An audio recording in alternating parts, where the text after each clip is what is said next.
Hello everyone, good morning. এই যে সকালবেলা উঠে আমি ঘর সব কিছু পরিষ্কার করে নিচ্ছি। অনেকদিন রেস্টেই ছিলাম, এতদিন কিছু করিনি, কাজকর্ম কিছু করিনি। এখন যেহেতু বাড়িতে আসছি মার এখানে, তো তার জন্য ভাবলাম যে ছোট্ট মোট্ট একটা করে ব্লগ বানিয়ে। আমার অবশ্য পরিষ্কার পরিচ্ছন্নটাই বেশি ভালো লাগে, তার জন্য আমার বেবিরও সব কিছু যেগুলো যেগুলো রাখা আছে সব অবশ্যই মানে সবারই একটু একটু করে প্রত্যেক দিন ডাস্টিং করাটা উচিত। ডাস্টিং করলে পরে নোংরা জমেও না, আর ক্লিন থাকে, আর কোনো রকম সমস্যা হবে না। এই জন্য তাড়াতাড়ি করে আমি পরিষ্কার করে নিচ্ছি, মানে করি আর কি, অল্প স্বল্প কাজ করতে ভালোই লাগে। এই জামা কাপড় গোছানোর পরে খিদে পেয়েছে এই জন্য তাড়াতাড়ি করে কাজ করছিলাম যে খাবো।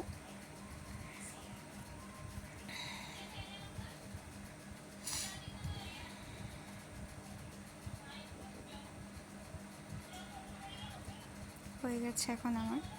এই যে আমার ছোট্ট সোনা উঠে গেছিলো, তার জন্য দিদি ঘরটা ঝাড়ু দিয়ে দিয়েছে, তারপর আমি সোফাটা পরিষ্কার করলাম তাড়াতাড়ি করে।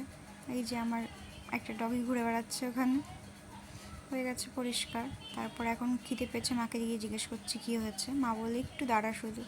ততক্ষণে ভাবলাম যে ডাইনিং টেবিলটা একটু গুছিয়ে নিই, অনেক দিন ধরে গোছানো হচ্ছে না, আর যেরকম করেই পড়ে থাকে ওরকম করেই আছে, মাও সময় পায় না। তারপর হয়ে গেছে আমার, মাকে বললাম খাবার দিতে। এই যে